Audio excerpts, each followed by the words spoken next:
അവൻ്റെ പരിശുദ്ധ നാമം ഇന്ന് രാത്രി വാഴ്ത്തപ്പെടുമാറാകട്ടെ. സന്നിധിയിലായിരിക്കുന്ന എല്ലാവർക്കും ക്രിസ്തയേശുവിൻ്റെ നാമത്തിൽ സ്നേഹവന്ദനം അറിയിക്കുന്നു. നമുക്കിന്ന് രാത്രി കർത്താവിൻ്റെ വചനത്തിന് മുമ്പാകെയായിരിക്കാൻ വീണ്ടും നമുക്ക് കർത്താവ് ഒരുക്കി തന്ന നല്ല സമയത്തിനായിട്ട് ദൈവത്തിന് നന്ദി പറയുന്നു. അപ്പോസ്തല പ്രവൃത്തികൾ നമ്മുടെ ചിന്താവിഷയമായി എടുത്തുകൊണ്ട് ദൈവത്തിൻ്റെ വചനം നമ്മൾ ധ്യാനിച്ചു വരികയാണല്ലോ. അതിൻ്റെ 16-ാം അധ്യായമാണ് കഴിഞ്ഞ പ്രാവശ്യം നമുക്ക് ഒരുമിച്ച് ധ്യാനിപ്പാനായിട്ട് സാധിച്ചത്. 17-ാം അധ്യായത്തിലേക്ക് ഇന്ന് രാത്രി നമുക്ക് കടന്നു വരാം. അപ്പോസ്തലനായ പൗലോസിൻ്റെ രണ്ടാമത്തെ മിഷണറി യാത്രയുമായി ബന്ധപ്പെട്ടുള്ള വിവരണങ്ങളാണ് നമുക്ക് ഈ ഭാഗത്ത് കാണുവാൻ കഴിയുന്നത്. അതിനുള്ളിൽ അടങ്ങിയിരിക്കുന്ന ദൈവവചന സന്ദേശങ്ങളുണ്ട്. കർത്താവായ യേശുക്രിസ്തുവിനെ കുറിച്ചുള്ള സുവിശേഷ പ്രസംഗങ്ങൾ അതിനകത്ത് ഉൾപ്പെടുത്തിയിട്ടുണ്ട്. അതോടൊപ്പം തന്നെ പുതിയ സ്ഥലങ്ങളിൽ പോയി കർത്താവിൻ്റെ വേല ചെയ്യുന്ന ദൈവഭൃത്യന്മാരുടെ അനുഭവങ്ങൾ അതിൽ വിവരിച്ചിരിക്കുന്നു. നമുക്ക് പ്രായോഗികമായി സ്വീകരിപ്പാൻ കഴിയുന്ന അനവധിയായ ആത്മീയ സത്യങ്ങളും അതിനുള്ളിൽ നമുക്ക് ചിന്തിപ്പാൻ കഴിയുന്നുണ്ട്. ഈ നിലയിലെല്ലാം വളരെ അനുഗ്രഹിക്കപ്പെട്ട ഒരു പുസ്തകമാണ് അപ്പോസ്തല പ്രവൃത്തികളുടെ പുസ്തകം. 17-ാം അധ്യായത്തിലേക്ക് വരുമ്പോൾ ഫിലിപ്പി എന്ന് പറയുന്ന പട്ടണത്തിൽ വളരെയധികം പ്രതിസന്ധിയുടെ നടുവിൽ, ഒന്നുകൂടെ വ്യക്തമായി പറഞ്ഞാൽ അതിൻ്റെ അവസാന ഭാഗങ്ങളൊക്കെ നമ്മൾ കണ്ടപ്പോൾ, സുവിശേഷം അറിയിച്ച കാരണത്താൽ അധികാരികളുടെ കയ്യിൽ നിന്ന് മർദ്ദനം ഏറ്റുവാങ്ങി കാരാഗൃഹത്തിൽ കിടക്കേണ്ട വന്ന പൗലോസിനെ കുറിച്ച്, ശീലാസിനെ കുറിച്ചാണ് നമ്മൾ അതിൻ്റെ ഒടുവിൽ കണ്ടത്. എന്നാൽ ദൈവം അവരെ അത്ഭുതകരമായ ഇതിൽ നിന്ന് വിടുവിക്കുന്നു. എന്നാൽ നിശ്ചയമായും അതിൻ്റെ ക്ഷീണങ്ങളും ശാരീരികമായ ബുദ്ധിമുട്ടുകളുമൊക്കെ അവർക്ക് ഉണ്ടായിരുന്നിരിക്കുവാൻ സാധ്യതയുണ്ട്. അങ്ങനെ അവിടെ നിന്ന് അവർ പുറപ്പെട്ടു പോവുകയാണ്. കാരാഗൃഹത്തിൽ നിന്ന് അവരെ വിടുവിക്കുന്ന അല്ലെങ്കിൽ പുറത്തു കൊണ്ടുവരുന്ന അനുഭവങ്ങളാണ്, വിവരണങ്ങളാണ് നമുക്കതിൻ്റെ 16-ന്റെ ഒടുവിലത്തെ വാചകങ്ങളിൽ നമുക്ക് കാണുവാൻ കഴിയുന്നത്. അതിനെ തുടർന്ന് അവർ ആ പട്ടണം വിട്ടുപോകണം, ഫിലിപ്പിയ പട്ടണം വിട്ടുപോകണമെന്ന് അവരോട് ആജ്ഞാപിക്കുന്നു.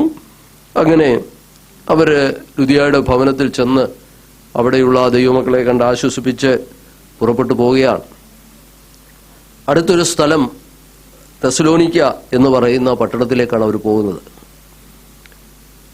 കഴിഞ്ഞ ക്ലാസ്സിൽ ഞാൻ ഓർപ്പിച്ചിരുന്നു, മാസിഡോണിയ, മക്കദോനിയ എന്ന് പറയുന്ന ഒരു പ്രവിശ്യ അല്ലെങ്കിൽ ഒരു പ്രധാന ഭാഗം അല്ലെങ്കിൽ ഒരു പ്രധാന, നമ്മുടെ ഭാഷയിൽ പറഞ്ഞ ഒരു പ്രധാന ജില്ല, അതിലെ 3 പ്രധാനപ്പെട്ട സ്ഥലങ്ങളാണുള്ളത്. ഒന്ന് നമ്മൾ കണ്ട ഫിലിപ്പി എന്ന് പറയുന്ന പട്ടണം, 2 തെസ്സലോനിക്ക എന്ന് പറയുന്ന പട്ടണം, 3 നമ്മൾ താഴോട്ട് വായിച്ചു വരുമ്പോൾ കാണുന്നുണ്ട് ബെരോവ എന്ന് പറയുന്ന പട്ടണം. ഈ 3 പട്ടണങ്ങൾ ഈ മക്കദോനിയ എന്ന് പറയുന്ന പ്രദേശത്തെ 3 പട്ടണങ്ങളാണ്. ഇനി ഈ മക്കദോനിയയുടെ തലസ്ഥാനം എന്ന് പറയുന്നത് ഈ തെസ്സലോനിക്കയാണ്. അപ്പോൾ ഈ 3 പ്രധാന പട്ടണങ്ങളിലാണ് പൗലോസ് കടന്നുപോയതെന്ന് നമുക്ക് കാണുവാനായിട്ട് സാധിക്കും. ഈ മക്കദോനിയ എന്ന് പറയുന്ന ആ പ്രവിശ്യയുടെ 3 പ്രധാന പട്ടണങ്ങൾ, അതിലെ ഫിലിപ്പി എന്ന് പറയുന്ന പട്ടണത്തിലെ അനുഭവങ്ങളും സാക്ഷ്യങ്ങളും ഒക്കെയാണ് നമ്മൾ 16-ാം അധ്യായത്തിൽ കണ്ടതെങ്കിൽ, ഈ 17-ാം അധ്യായത്തിൻ്റെ 1 മുതൽ ഏതാണ്ട് 15 വരെയുള്ള വാക്യങ്ങൾ നമ്മൾ വായിക്കുമ്പോൾ അവിടെ 2 പട്ടണങ്ങൾ, ഒന്ന് തെസ്സലോനിക്ക, 2 ബെരോവ എന്ന് പറയുന്ന ഈ 2 പട്ടണങ്ങളിൽ സുവിശേഷം അറിയിച്ചതിനെ കുറിച്ചാണ് നമുക്ക് കാണുവാൻ കഴിയുന്നത്. ഈ തെസ്സലോനിക്ക പട്ടണത്തിന്റെ പ്രത്യേകത എന്ന് പറയുന്നത് നമുക്കറിയാം, അനുഗ്രഹിക്കപ്പെട്ട 2 ലേഖനങ്ങൾ പൗലോസ് പിന്നീട് ഈ സ്ഥലത്തുള്ള സഭയ്ക്കാണ് എഴുതുന്നത്. ഒരുപക്ഷെ നമ്മുടെ ക്രിസ്തീയ പ്രത്യാശയ്ക്ക് ഏറ്റവും അനുഗ്രഹമായിരിക്കുന്ന, ഇന്നും നമ്മെ പ്രത്യാശ കൊണ്ട് നിറയ്ക്കുന്ന അനുഗ്രഹിക്കപ്പെട്ട വചനഭാഗങ്ങൾ അടങ്ങിയതാണ് തെസ്സലോനിക്ക ലേഖനങ്ങൾ. ആ 2 ലേഖനങ്ങളും ഈ പട്ടണത്തിലുള്ളവർക്ക് എഴുതുന്നതാണ്, അല്ലെങ്കിൽ ഈ സഭയ്ക്ക് എഴുതുന്ന ലേഖനങ്ങളാണ്. അതുകൊണ്ട് തന്നെ ആ പട്ടണത്തിൽ എങ്ങനെ സഭയുണ്ടായി, അതിൻ്റെ പശ്ചാത്തലം എന്താണെന്ന് മനസ്സിലാക്കിയിരിക്കുന്നത് വളരെ അനുഗ്രഹമാണ്. ഞാൻ പറഞ്ഞല്ലോ, മക്കദോനിയ എന്ന് പറയുന്ന പ്രദേശത്തെ അതിൻ്റെ തലസ്ഥാനമായിരുന്നു തെസ്സലോനിക്ക എന്ന് ഞാൻ പറഞ്ഞു. അപ്പോൾ ആ പട്ടണത്തിൽ ചില മാസങ്ങൾ പൗലോസും ശീലാസും കൂടെയുള്ളവരും താമസിച്ചിരുന്നു എന്നാണ് നമുക്ക് ഫിലിപ്പിയ ലേഖനത്തിൽ നിന്നും അത് മനസ്സിലാക്കാൻ കഴിയുന്നുണ്ട്. 1-2 പ്രാവശ്യം അവർ ഈ തെസ്സലോനിക്കയിൽ പൗലോസിനെ സഹായിക്കുവാനായിട്ട് ഉദവി കൊടുത്തയച്ചതായിട്ട് കാണുന്നുണ്ട്. അപ്പോൾ അങ്ങനെയാണെങ്കിൽ ഒരു 2-3 ആഴ്ചത്തെ ഒരു സമയം മാത്രമല്ല നമ്മൾ ഈ അപ്പോസ്തല പ്രവൃത്തി വായിക്കുമ്പോൾ, അല്ലെങ്കിൽ 17-ാം അധ്യായത്തിൽ അങ്ങനെ നമുക്ക് തോന്നും. എന്നാൽ അതിലധികം സമയം പൗലോസ് അവിടെ ചിലവഴിച്ചിരുന്നു എന്നാണ് നമുക്ക് മനസ്സിലാക്കുവാനായിട്ട് കഴിയും. ചില മാസങ്ങൾ തെസ്സലോനിക്കയിൽ താമസിച്ചു എന്ന് വേണമെങ്കിൽ നമുക്ക് കാണുവാനായിട്ട് കഴിയും. അങ്ങനെ വളരെ അനുഗ്രഹിക്കപ്പെട്ടൊരു സഭ ആ ദേശത്ത് ഉടലെടുക്കുന്നു. ആ ചരിത്രമാണ് അതിൻ്റെ 1 മുതൽ 9 വരെയുള്ള വാക്യങ്ങളിൽ നമുക്ക് വായിക്കുവാൻ കഴിയുന്നു. 1-2 വാക്യങ്ങൾ നമുക്ക് നോക്കാം. എങ്ങനെയാണ് ഈ തെസ്സലോനിക്ക പട്ടണത്തിൽ ആദ്യമായി സുവിശേഷം കടന്നു ചെല്ലുന്നത്?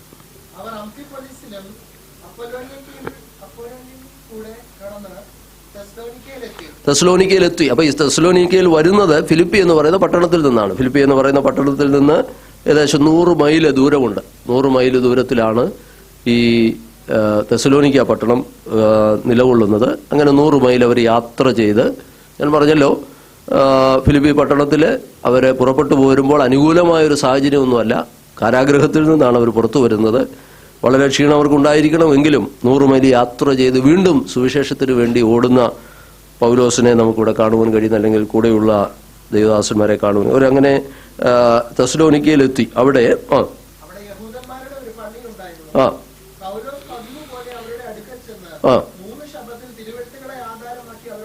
പൗലോസിന്റെ പതിവ് ഇതാണ്.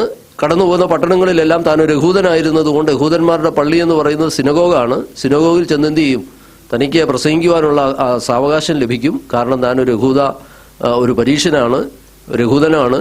അതോടൊപ്പം തന്നെ ന്യായപ്രമാണം പഠിപ്പിക്കുന്ന ഒരു ഗുരുവാണ്. അതുകൊണ്ട് എന്ത് ചെയ്യും? തനിക്ക് അവസരങ്ങൾ ലഭിക്കും. അങ്ങനെയാണ് സിനഗോഗുകളിൽ ദൈവത്തിന്റെ അവരുടെ ന്യായപ്രമാണം പഠിപ്പിക്കുവാനുള്ള അവസരമുണ്ട്.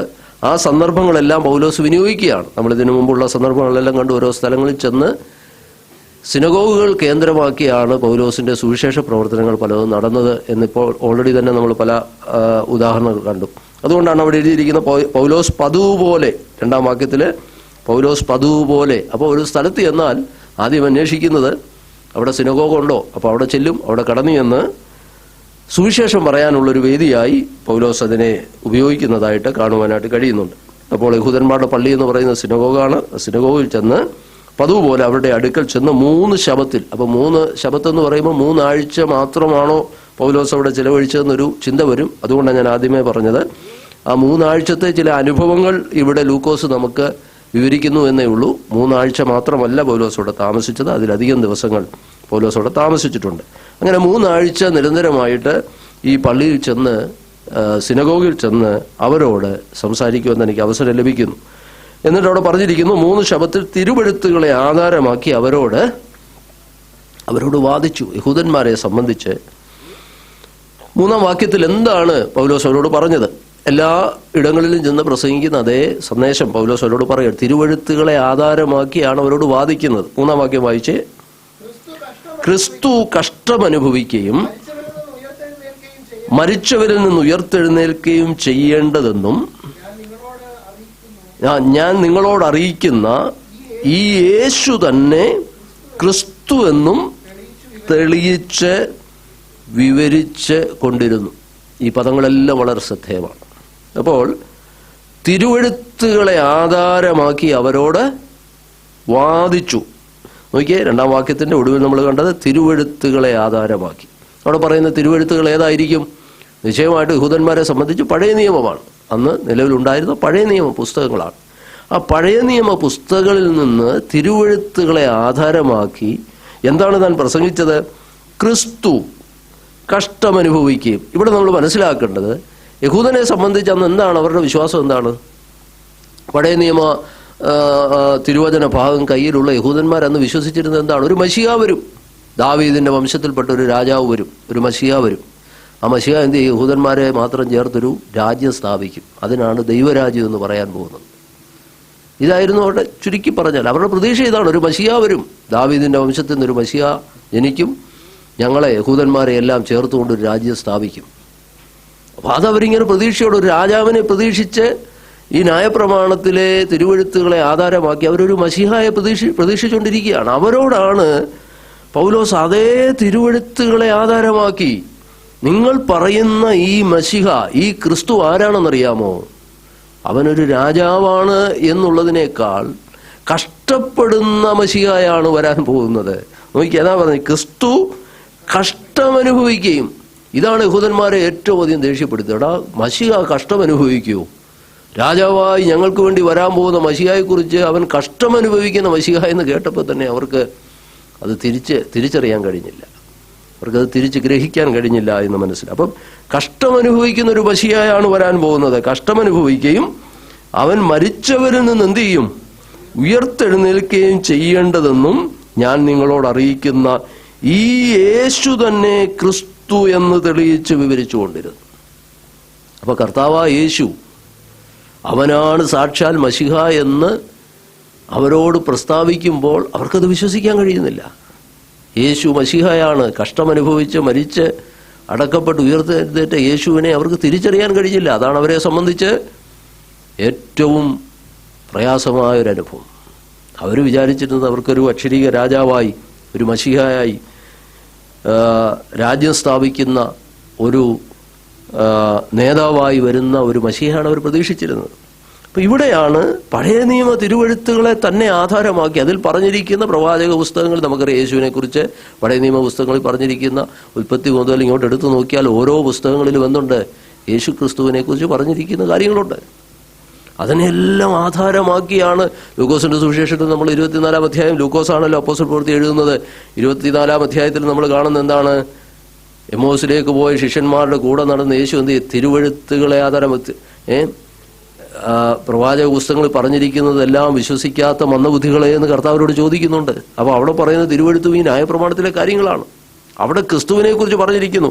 ആ വാക്യം കൂടെ അതിനോട് ചേർന്നൊന്ന് വായിച്ച് ലൂക്കോസ് തന്നെ അത് അവനവരോട് അയ്യോ ബുദ്ധിഹീനരെ, പ്രവാചകന്മാരെന്നോട് പറഞ്ഞിരിക്കുന്ന പഴയ നിയമ പ്രവാചകന്മാരാണ്. പ്രവചന പുസ്തകങ്ങളിലൊക്കെ യേശുവിനെ കുറിച്ച് പറഞ്ഞിരിക്കുന്ന പ്രവാചകന്മാർ പറഞ്ഞിരിക്കുന്നതെല്ലാം വിശ്വസിക്കാത്ത മന്ദബുദ്ധികളെ.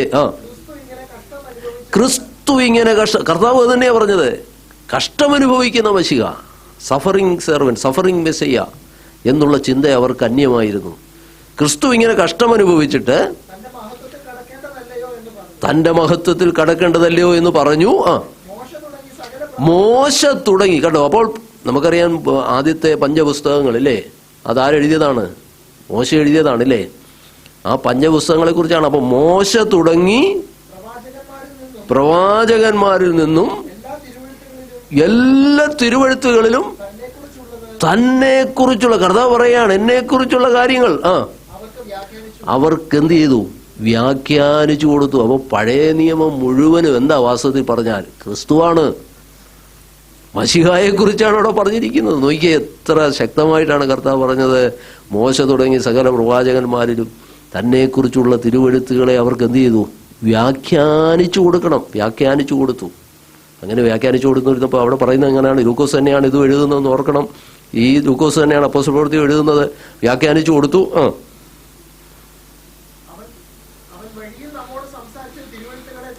തിരുവെഴുത്തുകളെ തെളിയിക്കുമ്പോൾ, അപ്പോൾ രണ്ട് പദങ്ങൾ ഓർക്കുക. നമ്മൾ തിരുവെഴുത്തിനോട് ബന്ധപ്പെട്ട് വളരെ ശ്രദ്ധിക്കേണ്ട ഒന്ന് രണ്ട് കാര്യങ്ങളാണ്. ഒന്ന്, അവർക്ക് വ്യാഖ്യാനിച്ചു കൊടുത്തു. ഇവിടെ പറയുന്നു തെളിയിച്ച്, തെളിയിക്കുമ്പോൾ ഒരു കാര്യം തെളിവായി അവർക്ക് ആ തിരുവെഴുത്തുകളെ വ്യാഖ്യാനിച്ച് തെളിയിച്ച് അവർക്ക് കൊടുത്തപ്പോൾ നമ്മുടെ ഹൃദയം കത്തിക്കൊണ്ടിരിക്കുകയല്ല. അപ്പൊ തിരുവെഴുത്തുകളെ പഴയ നിയമ പ്രവാചകന്മാരിൽ നിന്ന്, മോശ തുടങ്ങിയുള്ള പുസ്തകങ്ങളിൽ നിന്ന് എല്ലാം യേശു ക്രിസ്തുവിനെ കുറിച്ചുള്ള കാര്യങ്ങൾ വ്യാഖ്യാനിച്ച് വെളിപ്പെടുത്തി തെളിവായി അവർക്ക് പറഞ്ഞുകൊണ്ടിരുന്നപ്പോൾ അവരുടെ ഹൃദയം കത്തിക്കൊണ്ടിരുന്നു എന്ന് അവിടെ നമുക്ക് കാണുവാൻ. ഇത് തന്നെയാണ് ഇവിടെ നമ്മൾ കാണുന്നത്. ശബത്തിൽ ചെന്ന് പൗലോസ് എന്ത് ചെയ്യുകയാണ്? അവരോട് ന്യായപ്രമാണം സംസാരിച്ചുകൊണ്ട് അതിൽ യേശുവിനെ കുറിച്ചുള്ള അതേ സുവിശേഷം അവരോട് അറിയിക്കാൻ തുടങ്ങി. ക്രിസ്തു കഷ്ടമനുഭവിക്കുകയും മരിച്ചവരിൽ നിന്ന് ഉയർത്തെഴുന്നേൽക്കുകയും ചെയ്യേണ്ടതെന്നും ഞാൻ നിങ്ങളോട് അറിയിക്കുന്ന ഈ യേശു തന്നെ ക്രിസ്തുവാണ്, അവനാണ് മശിഹ എന്നും തെളിയിച്ച് വിവരിച്ചുകൊണ്ടിരുന്നു. അപ്പൊ ഈ പദങ്ങളെല്ലാം ഒന്ന് നോട്ട് ചെയ്യണം. ദൈവവചനവുമായി ബന്ധപ്പെട്ട് പറഞ്ഞിരിക്കുന്ന പദങ്ങൾക്കെല്ലാം വളരെ പ്രാധാന്യം. നമ്മൾ ലൂക്കോസിൽ കണ്ടത് വ്യാഖ്യാനിച്ചു, തെളിയിച്ചു എന്നുള്ള രണ്ട് പദങ്ങൾ കണ്ടു. ഇവിടെ നോക്കിയേ, ഇവിടെ അതിന്റെ 2-ാം വാക്യത്തിൽ തുടങ്ങുന്നത് തന്നെ തിരുവെഴുത്തുകളെ ആധാരമാക്കി അവരോട് വാദിച്ചു. വാദിക്കുക എന്ന് പറയുമ്പോൾ അങ്ങോട്ടും ഇങ്ങോട്ടും ഒരു 2-വേ കമ്മ്യൂണിക്കേഷനാണ്. അവര് ചോദ്യങ്ങൾ ചോദിച്ചു കാണും, ഇങ്ങോട്ട് പറഞ്ഞു കാണും, വാദിക്കുന്നു. 2, ക്രിസ്തു കഷ്ടമനുഭവിച്ചു മരിച്ചവരിൽ നിന്ന് ഉയർത്തെഴുന്നേൽക്കുകയും ചെയ്യേണ്ടതെന്നും ഞാൻ നിങ്ങളോട് അറിയിക്കുന്ന യേശു തന്നെ ക്രിസ്തു എന്ന് തെളിയിച്ചു. പിന്നെ വിവരിച്ചു. ഇതെല്ലാം വചനത്തോട് ബന്ധപ്പെട്ട് പറയുന്ന പദങ്ങളാണ്. വളരെ ഇമ്പോർട്ടൻ്റ് ആണ് ആ പദങ്ങളെല്ലാം. തെളിയിക്കുക, വിവരിക്കുക, വാദിക്കുക, വ്യാഖ്യാനിക്കുക, ഇതെല്ലാം ലൂക്കോസ് അവിടെ ഉപയോഗിച്ചിരിക്കുന്ന പദങ്ങളാണ് വചനത്തോട് ബന്ധപ്പെട്ട്. അപ്പൊ തിരുവെഴുത്തിനെ ആധാരമാക്കിയാണ് പൗലോസ് അവരോട് സംസാരിക്കുന്നത്.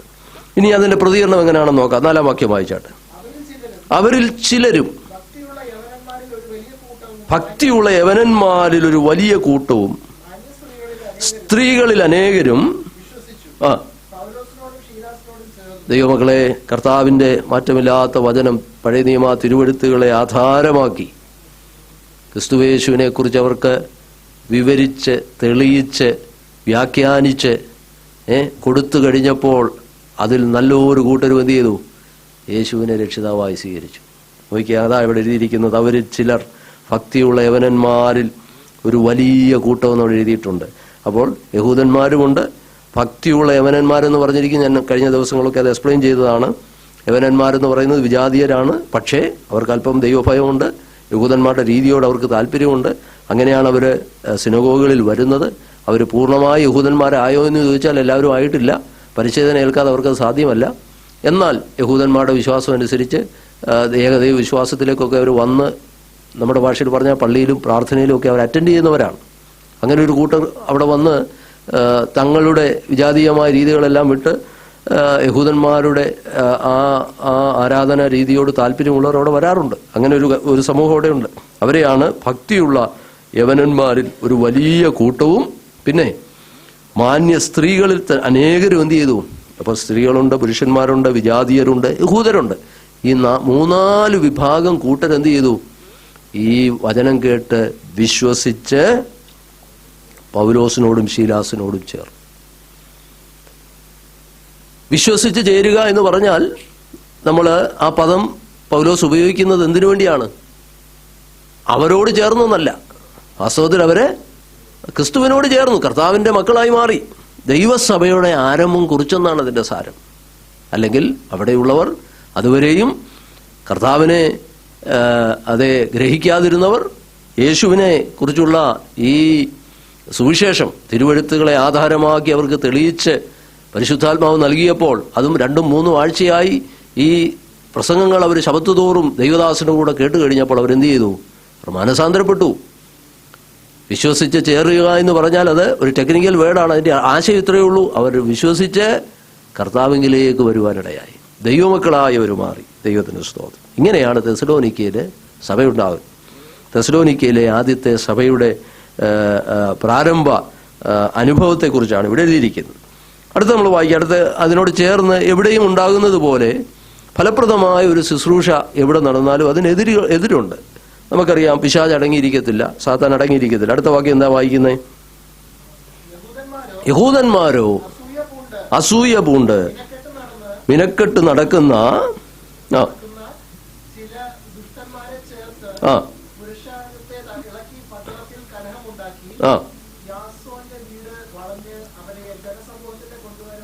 യാസോൻ എന്ന് പറയുന്ന ഒരു പേര് ഇവിടെ പറയുന്നുണ്ട്. അദ്ദേഹവും രക്ഷിക്കപ്പെട്ട ആളായിരിക്കണമെന്ന് പറയപ്പെടുന്നു.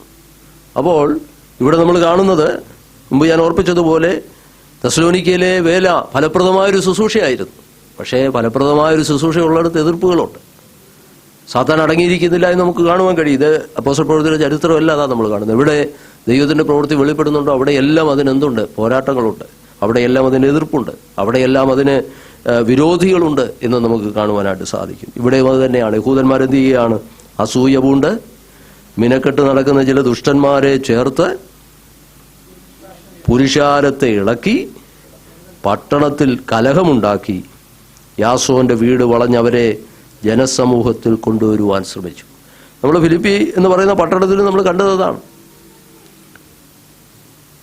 വെളിച്ചപ്പാടത്തേക്ക് സൗഖ്യം വന്നത് കണ്ടിട്ട്, അല്ലെങ്കിൽ ലക്ഷണം പറഞ്ഞ് യജമാനന്മാർക്ക് ലാഭം വരുത്തിക്കൊണ്ടിരുന്ന ആ വെളിച്ചപ്പാടത്തേക്ക് സൗഖ്യമുണ്ടാകുന്നു, അവളിലുള്ള ഭൂതം വിട്ടുപോകുന്നു. വാസ്തവത്തിൽ അവൾ സ്വതന്ത്രയായി. പക്ഷേ എന്താ അതിൻ്റെ അനന്തരഫലം ഉണ്ടായത്? ആ ദൈവിക സൗഖ്യവും വിടുതലും അവിടെ ഉണ്ടായപ്പോൾ മറുഭാഗത്ത് അപ്പോസ്തലന്മാരെ പിടിച്ചെന്ത് ചെയ്തു? പൗലോസിനെയും ശീലാസിനെയും പിടിച്ചെന്ത് ചെയ്തു? ബന്ധനത്തിലാക്കി. അപ്പം ഒരു ഭാഗത്ത് വിടുതൽ നടന്നപ്പോൾ മറുഭാഗത്ത് അവരെ പിടിച്ച് ബന്ധനത്തിലാക്കി. ഇതാണ് സംഭവിക്കുന്നത്. ഇവിടെ ഇത് തന്നെയാണ്. ഇവിടെ നോക്കുക, നല്ലൊരു സമൂഹം യഹൂദന്മാരുടെ ദേവാലയത്തിൽ വന്ന് മാറ്റമില്ലാത്ത സുവിശേഷം കേട്ട് അവർ വിശ്വസിച്ച് കർത്താവിലേക്ക് തിരിഞ്ഞു. പക്ഷേ മറുഭാഗത്ത് ഒരു കൂട്ടം യഹൂദന്മാരെന്ത് ചെയ്തു? പട്ടണത്തെ മുഴുവനും ഇളക്കി മിനക്കെട്ട് നടക്കുന്ന ദുഷ്ടന്മാരെ കൂട്ടി എന്ത് ചെയ്തു? അസൂയ പൂണ്ട് അവർക്ക് വിരോധമായി അത് ജനത്തെ ഇളക്കി, പുരുഷാരത്തെ ഇളക്കി പട്ടണത്തിൽ വലിയ കലഹമുണ്ടാക്കിയെന്നാണ് എഴുതിയിരിക്കുന്നത്. അപ്പോൾ യഹൂദന്മാരുടെ ഒരു സിനഗോഗിൽ, ഒരു പള്ളിയിൽ നടന്ന, നമ്മുടെ ഭാഷയിൽ പറഞ്ഞാൽ ഒരു സുവിശേഷ യോഗത്തിൽ ആൾക്കാർ രക്ഷിക്കപ്പെട്ട് മുമ്പോട്ട് വരുന്നു. പക്ഷേ അത് നിമിത്തം ഒരു പട്ടണത്തെ മുഴുവനും കലക്കുന്ന നിലയിൽ എന്ത് ചെയ്യുകയാണ്? വലിയ എതിർപ്പുകൾ അവർക്ക് നേരിടേണ്ടി വരുന്നു. അത് ഞാൻ പറഞ്ഞത്, ഫലകരമായ ശുശ്രൂഷയുടെ മുന്നിൽ എപ്പോഴും പ്രതിസന്ധികളുണ്ട്, പോരാട്ടങ്ങളുണ്ട്. അങ്ങനെ പട്ടണത്തിൽ കലഹമുണ്ടാക്കി യാസോന്റെ വീട് വളഞ്ഞ് അവരെ ജനസമൂഹത്തിൽ കൊണ്ടുവരുവാൻ ശ്രമിച്ചു. എന്നാൽ അടുത്ത വാക്യം വായിക്കുന്നവരെ കാണാഞ്ഞിട്ട് യാസോനെയും ചില സഹോദരന്മാരെയും അടുത്ത വാചകം നമ്മൾ ശ്രദ്ധിച്ചേ. ഭൂലോകത്തെ കലഹിപ്പിച്ചവർ ഇവിടെയും എത്തി. അവരെ കുറിച്ച് പറഞ്ഞിരിക്കുന്നതാണ്. പള്ളിയിൽ കർത്താവായ യേശുവിന്റെ സുവിശേഷം പ്രസംഗിച്ച് അവരെക്കുറിച്ച് പറഞ്ഞ ദൈവഭക്തന്മാരെ കുറിച്ച്, അപ്പോസ്തലന്മാരെ കുറിച്ച് പറഞ്ഞൊരു വാചകമാണ്, ഇവരാരാണ്? ഭൂലോകത്തെ കലഹിപ്പിക്കുന്നവർ. ഭൂലോകത്തെ കലഹിപ്പിക്കുന്നവർ. നമുക്കറിയാം, ഇന്നും അങ്ങനെ സുവിശേഷ പ്രസംഗരെ കുറിച്ചൊക്കെ അങ്ങനെ പറയാറുണ്ട്. നമ്മുടെ ഭാരതത്തിൻ്റെ വിവിധയിടങ്ങളിൽ അങ്ങനെ ഉള്ളതായ വാർത്തകൾ പടച്ചുവിടുന്ന മനുഷ്യരുണ്ട്. വാസ്തവത്തിൽ സമാധാനത്തിനു വേണ്ടിയും സൗഖ്യത്തിനു വേണ്ടിയും നിത്യരക്ഷയ്ക്ക് വേണ്ടിയൊക്കെയുള്ള ഈ മാറ്റമില്ലാത്ത സുവിശേഷം പ്രസംഗിക്കുന്ന അനേക ദൈവഭക്തന്മാരെ ഇങ്ങനെയുള്ള കള്ളക്കേസുകളിൽ കുടുക്കി പട്ടണത്തിൻ്റെയോ അല്ലെങ്കിൽ ഗ്രാമത്തിൻ്റെയോ സമാധാനം കെടുത്തുന്നു എന്നൊക്കെ പറഞ്ഞ് അവരെ പീഡിപ്പിക്കുന്ന സമൂഹം ഇന്നും നമ്മുടെ ഇടയിലുണ്ട്. നോക്കിയോ, ഫിലിപ്പിയ പട്ടണത്തിലും അവർക്കെതിരെ ഉന്നയിച്ച 2 പ്രധാന ആരോപണങ്ങളെക്കുറിച്ച് നമ്മൾ കഴിഞ്ഞ ക്ലാസ്സിൽ ചിന്തിക്കുകയുണ്ടായി. 2 പ്രധാന ആരോപണങ്ങൾ. ഈ ബാല്യക്കാരത്തേക്ക് സൗഖ്യം വന്നപ്പോൾ ആ യജമാനന്മാർ അത് മറച്ചു വെച്ചു. വാസ്തവത്തിൽ അതാണ് അവർക്ക് ദേഷ്യം വന്നത്. തങ്ങളുടെ ലാഭം പോയി, ഇനി തൊട്ട് കാശ് കിട്ടത്തില്ലെന്നുള്ള പ്രയാസം ഉണ്ടായി. പക്ഷെ അത് മറച്ചു വെച്ചില്ല. അത് പറഞ്ഞിരുന്നെങ്കിൽ ഒരുപക്ഷെ അവരെ ഒന്നും ചെയ്യത്തില്ല. എന്നാൽ അത് മറച്ചു വെച്ചിട്ട് അവരെന്താ പറഞ്ഞതെന്നറിയാം? 2 പ്രധാന ആരോപണങ്ങൾ ബുദ്ധിപൂർവ്വം അധികാരികളുടെ മുമ്പിൽ അവർ കൊണ്ടുവന്നു. അവരെന്താ പറഞ്ഞതെന്നാണ് നമ്മളവിടെ വായിച്ചത്. ഇതിനോട് ചേർന്നായതുകൊണ്ട് ഒന്ന് നോക്കിയേ.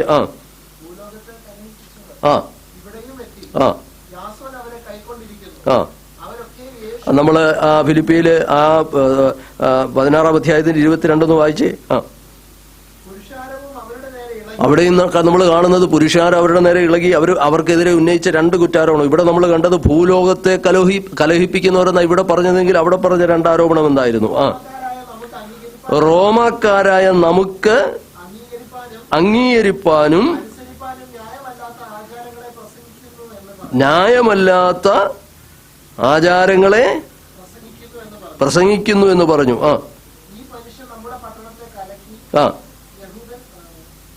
മതി 2 കാരണം. ഒന്ന്, പട്ടണത്തെ കലക്കി. നോക്കുക, ലഹളയുണ്ടാക്കി. നമുക്കറിയാം, അന്ന് ഈ റോമൻ ഭരണത്തിലുള്ള പട്ടണങ്ങളിലുള്ള സമാധാന പാലകരെന്ന് പറയുന്നത് റോമൻ അധികാരികളാണ്. അവരെ സംബന്ധിച്ച് പട്ടണത്തിലൊരു ലഹളയുണ്ടാകുക എന്ന് പറഞ്ഞാൽ അത് വലിയ കുറ്റമാണ്. വാസ്തവത്തിൽ അതൊന്നുമല്ല ഇവിടെ സംഭവിച്ചത്. നമുക്കറിയാം, ഒരു ബാല്യക്കാരത്തേക്ക് സൗഖ്യം വന്നതാണ്. പക്ഷേ അവരുടെ യജമാനന്മാരാണ് ഈ കുറ്റം ആരോപിച്ചത്. അതെന്തുകൊണ്ടാണ്? അവർ യഥാർത്ഥ കാരണം മറച്ചു വെച്ചിട്ട് പറഞ്ഞു, പട്ടണത്തെ കലക്കിയെന്ന് പറയുന്നു, ലഹളയുണ്ടാക്കിയവർ. അത് മാത്രമല്ല, നമുക്ക് റോമക്കാരായ നമുക്ക് അംഗീകരിപ്പാനും അനുസരിപ്പാനും ന്യായമല്ലാത്ത ആചാരങ്ങളെ എന്ന് പറഞ്ഞാൽ നമ്മൾക്ക് സ്വീകാര്യമല്ലാത്ത മതം ഇവർ പ്രചരിപ്പിച്ചു എന്ന് പറഞ്ഞാണ് അവരെ കാരാഗൃഹത്തിലാക്കിയത്. വാസ്തവത്തിൽ അതല്ല കാരണമെന്ന് നമുക്കറിയാം. ഈ യജമാനന്മാർ ഇത് പറഞ്ഞതിൻ്റെ കാരണം എന്താ? യഥാർത്ഥ കാരണം എന്താണ്?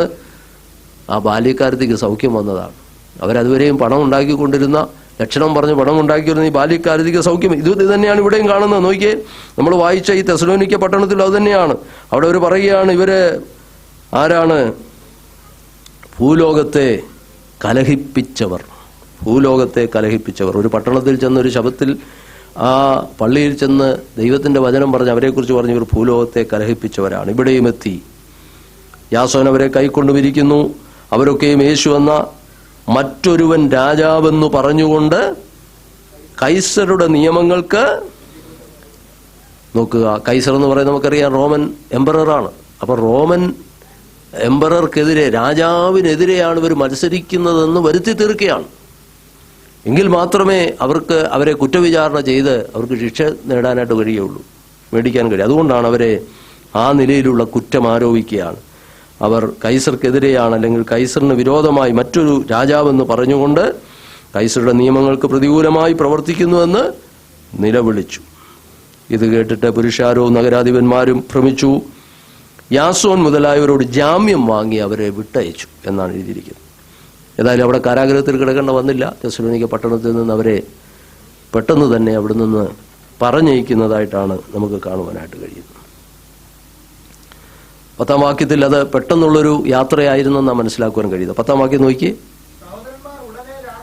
സഹോദരന്മാർ ആ പദമെല്ലാം വളരെ ശ്രദ്ധേയമാണ്. ഒരു പക്ഷേ ഒരു കാരാഗ്രഹവാസത്തിന് മുമ്പേ, പിറ്റേ ദിവസം രാവിലെ ജനങ്ങൾ കൂടി വരുന്നതിന് മുമ്പേ, ഒരു ലഹളയുണ്ടാകുന്നതിന് മുമ്പേ, അതുകൊണ്ടാണ് സഹോദരന്മാർ ഉടനെ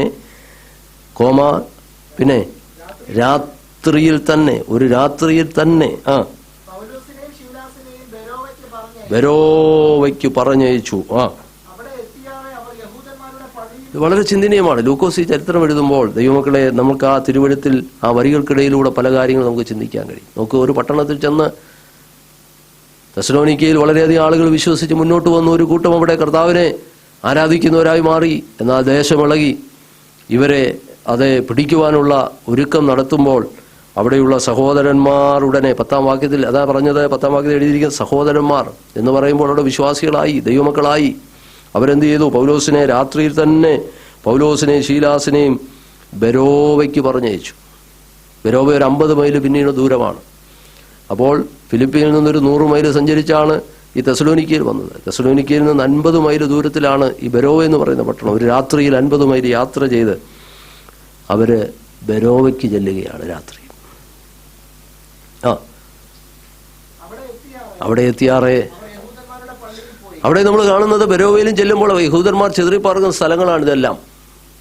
നമുക്കറിയാം AD 70 നടന്ന യഹൂദന്മാരുടെ ആ വലിയ പീഡയിൽ ദേശത്തെങ്ങും അന്നുണ്ടായിരുന്ന റോമാ സാമ്രാജ്യത്തിന്റെ വിവിധ ഇടങ്ങളിലേക്ക് യഹൂദന്മാർ ചെതറിപ്പോയി. നമുക്കറിയാമത്. അങ്ങനെ ഈ പറയുന്ന പട്ടണങ്ങളെല്ലാം എന്തുണ്ട്? യഹൂദന്മാരുണ്ട്. അതിൽ 10 പേര് ഉള്ള ഒരു യഹൂദ പട്ടണത്തിൽ അവർക്കൊരു പള്ളി വെക്കാനുള്ള അധികാരമുണ്ട്, അല്ലെങ്കിൽ അതിനുള്ള സാവകാശം കൊടുക്കും. 10 പേരുണ്ടായിരിക്കണം, 10 പുരുഷന്മാർ. ഫിലിപ്പിയിൽ അതില്ലായിരുന്നു. അതുകൊണ്ടാണ് പുഴവക്കത്ത് എന്ന് പൗലോസ് പ്രസംഗിക്കേണ്ട വന്നത്. 10 പേരില്ലായിരുന്നു എന്നാണ് പറയുന്നത്. എന്നാൽ ബാക്കിയുള്ള പട്ടണങ്ങളിലുള്ള ഈ പള്ളികളുള്ള പട്ടണങ്ങളെല്ലാം ധാരാളം യഹൂദന്മാരുണ്ട്. അതുകൊണ്ടാണ് ഇവിടെ ഈ ബെരോവയിലും പള്ളിയുണ്ട്, യഹൂദന്മാരുടെ സിനഗോഗുണ്ട്. പൗലോസും അതുപോലെ അവിടെയും ചെല്ലുകയാണ്. ഈ ഓരോ സ്ഥലത്ത് ചെല്ലുമ്പോൾ ഈ പീഡകളൊക്കെ ഉണ്ടെങ്കിലും പൗലോസിനെ ഒന്നും അത് പിന്തിരിപ്പിക്കുന്നില്ല. അവിടെ എത്തിയാറെ അവർ യഹൂദന്മാരുടെ പള്ളിയിൽ ചെല്ലുകയാണ്.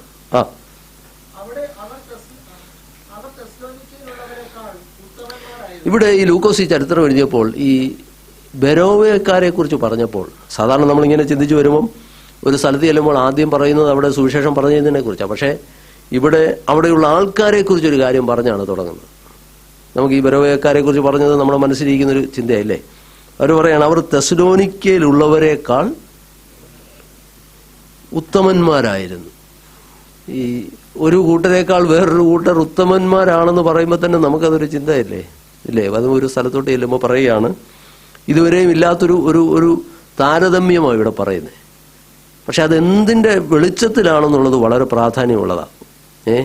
അവര് പണം കൂടുതലുള്ളവരാണെന്നോ അല്ലെങ്കിൽ മറ്റേതെങ്കിലും നിലയിൽ വ്യത്യസ്തരാണെന്നോ ഒന്നുമല്ല. അത് നമ്മൾ വളരെ മനസ്സിലാക്കണം. ഇവിടെ പറഞ്ഞിരിക്കുന്നത് അവർ തെസ്സലോനിക്കയിലുള്ളവരെക്കാൾ ഉത്തമന്മാരായിരുന്നു. എന്താ ഈ ഉത്തമന്മാരായിരുന്നു എന്ന് പറഞ്ഞാൽ? അതിൻ്റെ ആ ശരിക്കുള്ള ഒരു അർത്ഥം എന്ന് പറയുന്നത് ഓപ്പൺ മൈൻഡഡ് എന്നാണ്, വിശാല ഹൃദയരായിരുന്നു എന്നാണ്. അതിന് ഗ്രീക്ക് വേർഡിൻ്റെ ട്രാൻസ്ലേഷൻ കൊടുത്തിരിക്കുന്നത് ഓപ്പൺ മൈൻഡഡ് ആയിരുന്നു, വിശാല ഹൃദയരായിരുന്നു. അപ്പോൾ എന്താണ് ആ വിശാല ഹൃദയം എന്ന് പറഞ്ഞാൽ? എന്ത് കാര്യത്തിലാണ്? അതാണ് നമ്മൾ ശ്രദ്ധിക്കേണ്ടത്. എന്താണ് ആ വിശാല ഹൃദയം എന്ന് പറഞ്ഞാൽ? എന്താണ് അത് എന്താണെന്ന് അടുത്ത വാചകത്തിൽ വ്യക്തമാക്കിയിട്ടുണ്ട്. അല്ല നമ്മൾ ചിന്തിക്കുന്ന പോലെ പുറമേയുള്ള അവരുടെ സൗന്ദര്യമോ അവരുടെ പണമോ അവരുടെ സ്റ്റാറ്റസോ ഇതൊന്നുമല്ല ഇവിടെ പൗലോസ് അല്ലെങ്കിൽ ലൂക്കോസ് കമ്പയർ ചെയ്യുന്നത്. അത് പ്രത്യേകം മനസ്സിലാക്കണം. ഇവിടെ കമ്പയർ ചെയ്യുന്നത് എന്താണ്? ആ വാക്കിന്റെ അർത്ഥം ഓപ്പൺ മൈൻഡഡ് എന്നാണ്, ഹൃദയവിശാലതയുള്ളവരാൽ.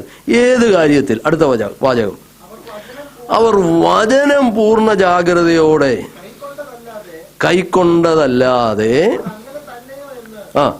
ദിനം പ്രതി തിരുവെഴുത്തുകളെ, മനസ്സിലായല്ലോ എന്ന് പറഞ്ഞാൽ ദൈവവചനത്തോട് ബന്ധപ്പെട്ടാണ് പൗലോസ് ഇവരെ കമ്പയർ ചെയ്ത്, ലൂക്കോസ് ഇവരെ കമ്പയർ ചെയ്ത് താരതമ്യപ്പെടുത്തി. ദൈവവചനത്തോടുള്ള അവരുടെ മനോഭാവം.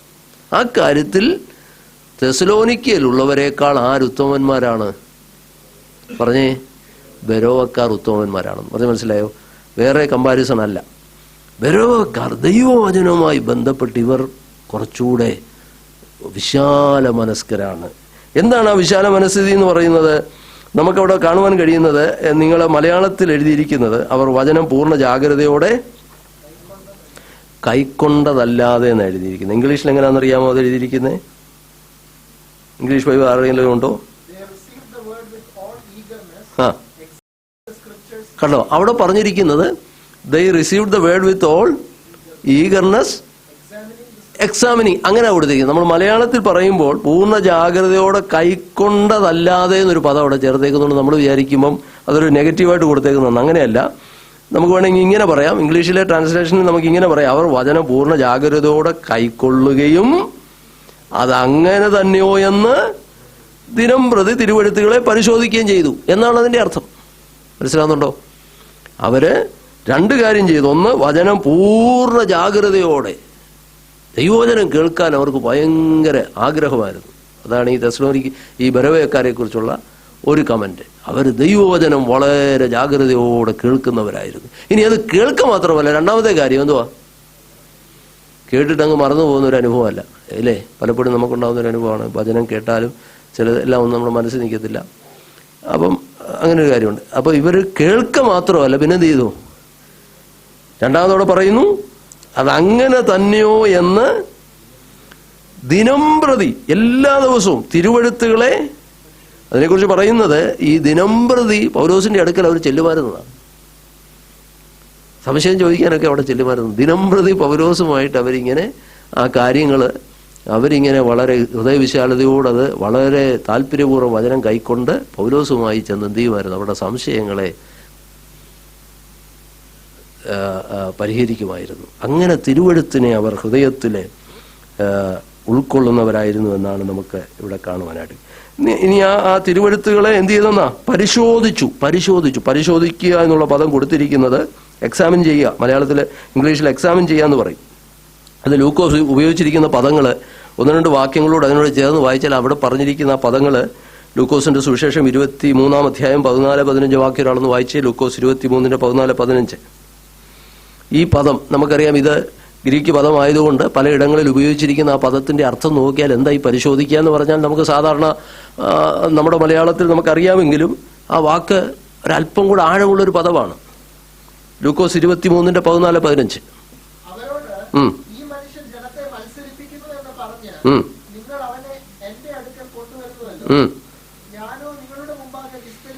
വിസ്തരിച്ചിട്ടും വിസ്തരിക്കുക, അതേ സെയിം വേർഡാണ് അവിടെ ഉപയോഗിച്ചിരിക്കുന്നത്. ലൂക്കോസ് ഇതേ സെയിം വേർഡ്, പരിശോധിക്കുക എന്നുള്ള സെയിം വേർഡാണ് വിസ്തരിക്കുക എന്നുള്ളത്. പറഞ്ഞാൽ അവിടെ പറയുന്ന ജുഡീഷ്യൽ ഇൻവെസ്റ്റിഗേഷൻ എന്നാണ്. ഹെരോദാവ് നടത്തുന്ന, യേശുവിനെ കുറിച്ച് നടത്തുന്ന ഒരു ജുഡീഷ്യൽ ഇൻവെസ്റ്റിഗേഷനെ കുറിച്ച് അവിടെ വിസ്തരിക്കുക എന്ന് പറഞ്ഞിരിക്കുന്നത്. അതേ സെയിം വേർഡാണ് ദൈവവചനത്തെ പരിശോധിക്കുക എന്ന് പറയുന്നതിന് ഉപയോഗിച്ചിരിക്കുന്നത്. അപ്പൊ ചുമ്മാതെ ഒന്ന് പരിശോധിക്കുകയല്ല ചെയ്തത്, അവർ വളരെ ആഴമായി. ഒരു ജുഡീഷ്യൽ ഇൻവെസ്റ്റിഗേഷൻ എന്ന് പറയാൻ നമുക്കറിയാം, അതിന്റെ എല്ലാ വശങ്ങളും പരിശോധിക്കുക എന്ന് പറയത്തില്ല, എന്ന് പറഞ്ഞ പോലെ വളരെ ആഴമായി. ഇനി നോക്കിയേ, അപ്പോസ്തല പ്രവൃത്തി തന്നെ ഇത് 2 പ്രാവശ്യം ഉപയോഗിച്ചിരിക്കുന്ന പദം 4-ാം അധ്യായത്തിന്റെ 9-ാം വാക്യം. വേറൊരാൾ 24-ാം അധ്യായത്തിന്റെ 8-ാം വാക്യം കൂടെ വായിച്ചു. അപ്പോസ്തല പ്രവൃത്തി 4-9.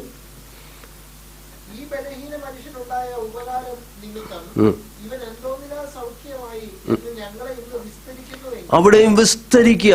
ഞാൻ പറഞ്ഞല്ലോ, ഒരു ജുഡീഷ്യൽ ഇൻവെസ്റ്റിഗേഷനാണ്, വളരെ ആഴമായ ഒരു പരിശോധന. 24-8 അതേ ആശയം തന്നെയാണ്. 24-ന്റെ 8-ാം വാക്യം ഫെലിക്സിനോട് ബന്ധപ്പെട്ട് പറഞ്ഞിരിക്കുന്ന ഒരു വാചകമാണ്. 24-ന്റെ 8 അപ്പോസ്തല പ്രവൃത്തി.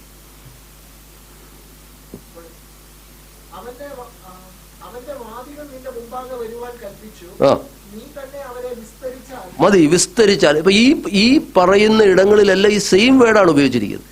ഏത്? തിരുവെഴുത്തുകളെ അവരെന്ത് ചെയ്തു? പരിശോധിച്ചു എന്ന പദം ഒരു ജുഡീഷ്യൽ ഇൻവെസ്റ്റിഗേഷൻ ഉപയോഗിച്ചിരിക്കുന്ന സെയിം വേർഡ്. അപ്പൊ അതാണ് നമ്മൾ ഈ വേർഡുകൾ പഠിക്കുന്നുണ്ടുള്ള ഒരു ഗുണം. അപ്പൊ അതിന്റെ അർത്ഥം കേവലം അവരിങ്ങനെ ഒന്ന് പരിശോധിച്ച് ഇങ്ങനത്തെ ആളുകളെല്ലാം മറിച്ച് പ്രസംഗം ഒന്ന് നോക്കിയെന്നല്ല.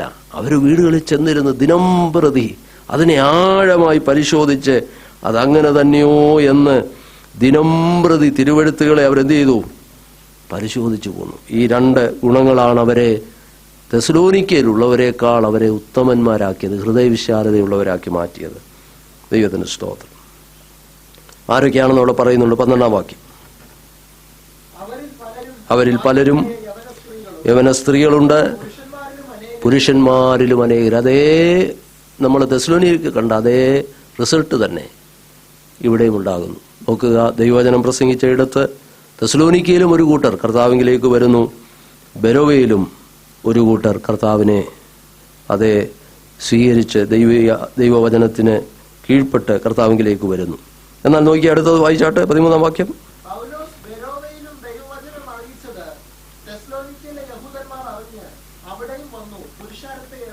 അവിടെയും പ്രതികൂലങ്ങൾ അവിടെയും ഉണ്ടാകുന്നു. ഫലപ്രദമായ ആ ശുശ്രൂഷ ബെരോവയിൽ അവർ നിറവേറ്റിയപ്പോൾ അവിടെയും അതിന് വിരോധമായി അതേ യഹൂദന്മാർ വരുന്നതായിട്ട് കാണുന്നു. പുരുഷാരത്തെ ഇളക്കി ഭ്രമിപ്പിച്ചു. അവിടെ ശ്രദ്ധിക്കേണ്ട ഒരു കാര്യം, ഉടനെ. ഇത് 10-ാം വാക്യത്തിൽ നമ്മൾ കണ്ടു, സഹോദരന്മാർ ഉടനെ എന്ന് പറഞ്ഞാൽ ഒരു പക്ഷേ ഫിലിപ്പിയ പട്ടണത്തിലെ അനുഭവം കൊണ്ടായിരിക്കാം. അവിടെ അവർ കാരാഗൃഹത്തിൽ കിടക്കേണ്ട വന്നു, അടികൊള്ളേണ്ടതായിട്ട് വന്നു. ഒരുപക്ഷെ പൗലോസിന്റെ ഇവിടെ നമ്മൾ കണ്ടത് 10-ാം വാക്യത്തിൽ നമ്മൾ കണ്ടത് സഹോദരന്മാർ ഉടനെ രാത്രിയിൽ തന്നെ പൗലോസിനെയും, 10-ാം വാക്യം, പൗലോസിനെയും ശീലാസിനെയും എന്ന് പറഞ്ഞ രണ്ടുപേരെ, അവരെ രണ്ടുപേരെയും പെട്ടെന്ന് എന്ത് ചെയ്തു? അവിടെ നിന്ന് ബെരോവയിലേക്ക് പറഞ്ഞയച്ചു. എന്നാൽ നമ്മൾ ഈ 12-ൽ വായിക്കുന്ന എങ്ങനെയാണ്? 13-ൽ വായിക്കുന്ന എങ്ങനെയാണ്? 14-ാം വാക്യം. ഉടനെ പൗലോസിനെ, അവിടെ പൗലോസ് ഒറ്റപ്പെടുകയാണ്. ശ്രദ്ധിക്കേണ്ട ഒരു കാര്യം അതാണ്. പൗലോസിനെ മാത്രമേ കിട്ടിയുള്ളൂ. നോക്കണം, പുരുഷാരം ഇളകി പട്ടണമെല്ലാം ഇളകിയിരിക്കുന്ന സമയമാണ്. പുരുഷാരത്തെ ഇളക്കി നമുക്ക് ചിന്തിക്കാവുന്നേ ഉള്ളൂ. ഒരു ദേശത്ത് വലിയ കലഹവും ബഹളമൊക്കെ ഉണ്ടാക്കിയപ്പോൾ അവിടെ ശീലാസിനെ കിട്ടിയില്ല, പൗലോസിനെ മാത്രം കിട്ടി. സഹോദരന്മാർ എന്ത് ചെയ്തു? പൗലോസിനെ എന്ത് ചെയ്തു? സമുദ്രതീരത്തേക്ക് അടുത്തുള്ള ഒരു വലിയ തുറമുഖത്തിലേക്ക്, ഈ പറയുന്ന ബെരോവയും എല്ലാം തുറമുഖ പട്ടണമാണ്. അപ്പോൾ തുറമുഖത്തിലേക്ക് കൊണ്ടുപോയി, പെട്ടെന്ന് അവിടോട്ട് കൊണ്ടുപോയി എന്ത് ചെയ്തു? സമുദ്രതീരത്തേക്ക് പറഞ്ഞയച്ചു. ശീലാസും തീമോത്തിയോസും അവിടെ തന്നെ പാർത്തു. ഒരു ചിന്തനെ കുറിച്ച് പറഞ്ഞിരിക്കുന്നത്, ഇവിടെ വാസ്തവത്തിൽ പൗലോസ് ഒറ്റപ്പെടുകയാണ്, ഒറ്റയാകുകയാണ്. എന്നാൽ അവരൂടെ വരട്ടെ എന്ന് പറഞ്ഞൊന്നും കാത്തിരുന്നില്ല. പൗലോസ് അടുത്ത സ്ഥലത്തേക്ക് പോവുകയാണ്. അടുത്ത നമ്മൾ വായിക്കുന്നത് എങ്ങനെയാണ്? പൗലോസിനുകൂടെ വഴിത്തുണ പോയവർ അഥേന എന്ന് പറയുന്ന ഏതൻസ് ആണ്. ഏതൻസ് എന്ന് പറയുന്ന പട്ടണം അവിടുന്ന് 300 മൈൽ അകലെയാണ്. ഇപ്പം 100 മൈൽ സഞ്ചരിച്ചാണ് ഫിലിപ്പിയിൽ നിന്ന് തെസ്സലോനിക്കയിൽ വന്നത്. അവിടെ 50 മൈൽ സഞ്ചരിച്ചാണ് ബെരോവയിൽ വന്നത്. ബെരോവയിൽ നിന്ന് അടുത്ത 300 മൈല് ഒരർത്ഥത്തിൽ പറഞ്ഞ തൻ്റെ കൂടെ അതുവരെ ഉണ്ടായിരുന്ന ആരുമില്ല, ഏകനായി. ഒരു പട്ടണം ലഹളയാൽ നിറഞ്ഞപ്പോൾ സഹോദരന്മാർ ഓടി വന്ന് കുറച്ചുപേര് വഴിത്തുണയായിട്ടുണ്ടായിരുന്നു. എങ്കിലും തന്നോടൊപ്പം ഉണ്ടായിരുന്ന, നമ്മൾ അവിടെയാണ് മനസ്സിലാക്കേണ്ടത്. ഈ പൗലോസിന് ഒത്തിരി അനുഭവങ്ങളുണ്ടല്ലേ, ഒത്തിരി അനുഭവങ്ങളുണ്ട്. ശീലാസും തീമോത്തിയോസും ഒക്കെ വരട്ടെ എന്ന് പറഞ്ഞ് നോക്കിയിരുന്നില്ല. അതൊന്നും പൗലോസിന്റെ കർത്താവിൻ്റെ വേലയ്ക്ക് ഒരു തടസ്സമായിരുന്നില്ല എന്ന് നമ്മൾ മനസ്സിലാക്കണം. ഇതിനു മുമ്പേ നമ്മൾ കണ്ടു, തൻ്റെ കൂടെ വന്നവർ പലരും തന്നെ വിട്ടുപോയിട്ടുണ്ട്, ചിലരെ കൊണ്ടുപോകാതിരുന്നിട്ടുണ്ട് പൗലോസ്. അപ്പോൾ ഇതെല്ലാം മുൻപ് തൻ്റെ ജീവിത അനുഭവമായിരുന്നതുകൊണ്ട് ഇതൊന്നും തൻ്റെ മുന്നോട്ടുള്ള പ്രവർത്തനത്തെ ബാധിക്കുന്നില്ല എന്ന് കാണുവാൻ. പൗലോസിനോടുകൂടെ വഴിത്തുണ പോയവർ അവനെ അഥേനയോളം കൊണ്ടുപോയി ആ വഴിത്തുണ വന്നവരോട് പറഞ്ഞു, ശീലാസും തിമോത്തിയോസും കഴിയുന്ന വേഗത്തിൽ കൽപ്പന അവരോട് പറഞ്ഞു, എത്രയും വേഗം അവരെ നിശ്ചയമായിട്ടും പ്രാർത്ഥനയ്ക്കൊരു കൂട്ട് അല്ലേ, പോയി പ്രസംഗിക്കുമ്പോൾ ഒരു കൂട്ട്, ദൈവസന്നിധിയിൽ ഒരുമിച്ച്. നമ്മൾ ഫിലിപ്പിയിൽ കാണുമ്പോൾ ആ കാരാഗൃഹത്തിൽ പൗലോസിനോടുകൂടെ ആരുണ്ട്? ശീലാസ് ഉണ്ട്. 17-ാം അധ്യായത്തിൽ ബെരോവയിലും തെസ്സലോനിക്കയിലും ഒക്കെ തന്നോടൊപ്പം ഇവരുണ്ട്. പക്ഷെ അഥേനയിലും ചെല്ലുമ്പോൾ അവിടുത്തെ സ്ഥിതി എന്താണെന്ന് അറിയത്തില്ല. സ്വാഭാവികമായിട്ടും പൗലോസിൻ്റെ ഉള്ളിൽ തീമോത്തിയോസ് കൂടെ ഉണ്ടായിരുന്നെങ്കിൽ, ശീലാസും ഉണ്ടായിരുന്നെങ്കിൽ എന്നൊരു ചിന്ത വന്ന് കാണും. എന്നാൽ സാഹചര്യം അതല്ലായിരുന്നു. പക്ഷെ ഇതൊന്നും തൻ്റെ മുന്നോട്ടുള്ള യാത്രയ്ക്കും സുവിശേഷീകരണത്തിനും ഒരു തടസ്സമല്ലായിരുന്നു എന്നാണ് ഈ ഭാഗം വ്യക്തമാക്കുക. ഈ 17-ാം അധ്യായം നമ്മൾ ഈ 15 വരെയുള്ള വാക്യങ്ങൾ നമ്മൾ ചിന്തിക്കുമ്പോൾ സാധാരണ ഒരു ചരിത്രം എഴുതുന്നതിന് വ്യത്യസ്തമായിട്ട് ഈ 2 ഇൻസിഡന്റ്, അതായത് തെസ്സലോനിക്കയിലെയും ബെരോവയിലെയും സുവിശേഷീകരണവുമായി ബന്ധപ്പെട്ട് ലൂക്കോസ് നമ്മളോട് പറയാതെ പറയുന്നൊരു കാര്യമുണ്ട്. അത് വളരെ ശ്രദ്ധേയമാണ്. അത് മറ്റൊന്നുമല്ല, ദൈവവചനത്തോടുള്ള അവരുടെ മനോഭാവം. അത് വളരെ, ഞാൻ പറഞ്ഞല്ലോ, പ്രായോഗികമായി നമ്മൾ മനസ്സിലാക്കേണ്ട ചില കാര്യങ്ങൾ ഈ വരികൾക്കിടയിലെല്ലാം പരിശുദ്ധാത്മാവ് നമുക്ക് നൽകുന്നുണ്ടെന്നുള്ളതൊരു സത്യമായ കാര്യമാണ്. അതിൽ വളരെ എടുത്തു പറയേണ്ട ഒരു കാര്യം, എപ്പോഴും നമ്മുടെ മനസ്സിലിരിക്കേണ്ട ഒരു കാര്യമാണ് നമുക്ക് ദൈവവചനത്തോടുള്ള നമ്മുടെ മനോഭാവം. ക്രിസ്ത്യ ജീവിതത്തിൽ നമ്മെ നിലനിർത്തുന്നതും ജീവിതത്തിൽ മുൻപോട്ട് നമ്മെ നടത്തുന്നതുമൊക്കെ ദൈവത്തിൻ്റെ വചനത്തിലുള്ള നമ്മുടെ ഉറപ്പാണ്. ആ വചനമാണ് നമ്മെ സത്യത്തിൽ വഴി നടത്തുകയും ആ വചനപ്രകാരമാണ് നമ്മുടെ ജീവിതം അത് ഫലപ്രദമായി മുമ്പോട്ട് നടത്തുവാൻ നമുക്ക് കഴിയുന്നത്. അത് കേവലം ഒരു അറിവെന്നതിനേക്കാൾ ഉപരിയായി നമ്മളിവിടെ കണ്ട ആ പദങ്ങളെല്ലാം ഒന്നുകൂടെ ഒന്ന് ഓർപ്പിച്ച് നമുക്ക് പ്രാർത്ഥിക്കാം. ഈ തെസ്സലോനിക്കയിൽ ഞാൻ പറഞ്ഞല്ലോ, വളരെ ഫലപ്രദമായൊരു ശുശ്രൂഷ പൗലോസിന് ചെയ്യുവാനിടയായി. എന്നാൽ അതിൻ്റെ ഒടുവിൽ നമ്മൾ കണ്ടത് അത് പുരുഷാരം വളരെ പ്രതികൂലമായി അധികാരികളെല്ലാം വന്ന് ജാമ്യം മേടിച്ചവരെ വിട്ടയക്കുന്നതായിട്ട് നമ്മൾ കാണുന്നുണ്ട്. അതൊരു ലീഗൽ ബാനായിരുന്നു. ഒരുപക്ഷെ തെസ്സലോനിക്ക ലേഖനത്തിൽ നമ്മൾ വായിക്കുന്നത് 1 തെസ്സലോനി 2:18 വാക്യം കൊണ്ടൊന്ന് വായിച്ച് നമ്മൾ മുമ്പ് അത് വായിച്ചിട്ടുള്ളൊരു വാക്യമാണ്. ഈ അനുഭവത്തെക്കുറിച്ചാണ് പൗലോസ് അവിടെ പറയുന്നത്. സുവിശേഷം ഫലപ്രദമായി ആ പട്ടണത്തിൽ ചെയ്തുകൊണ്ടിരുന്നപ്പോൾ ഇങ്ങനെ ഒരു ലീഗൽ ബാൻ വന്നതിൻ്റെ നിമിത്തമായിട്ട് പൗലോസ് അതിനെക്കുറിച്ച് പറയുന്ന ഒരു വാചകമാണ് 1 തെസ്സലോനി 2:18 ഇങ്ങനെ പറയുന്നുണ്ട്. വായിച്ചു.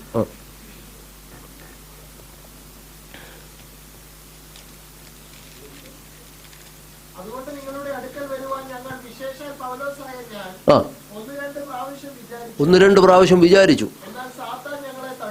ഈ സാത്താൻ തടുത്തത് ഒരുപക്ഷെ ഈ ലീഗൽ ബാൻ ആയിരിക്കാമെന്നാണ് പറഞ്ഞത്.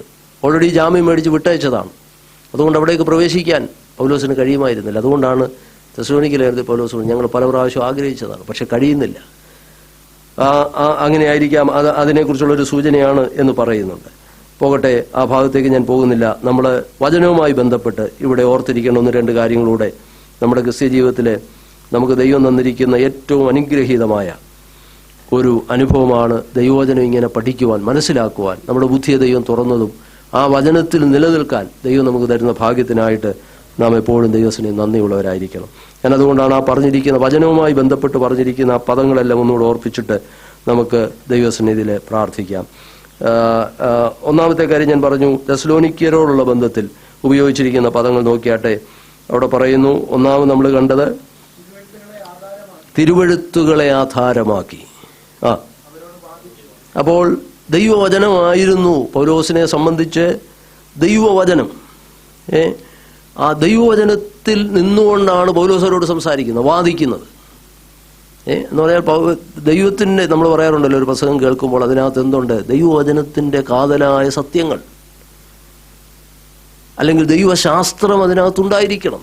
കേവലം 2-3 നിലയിലാണ് നമ്മൾ ഇന്നത് കാണുന്നത്. ഈ ഒരു വിപ്ലവമായ രീതിയിലോ യുക്തിക്ക് ചേരാത്ത നിലയിലോ അല്ലെങ്കിൽ എന്തെങ്കിലും ഒരു വാദം സ്ഥാപിക്കാൻ വേണ്ടി മാത്രം ചില വേദഭാഗങ്ങൾ എടുത്ത് സംസാരിക്കുന്ന രീതി, ഇതെല്ലാം പൊതുവായി നമ്മൾ കാണുന്നൊരു കാര്യമാണ്.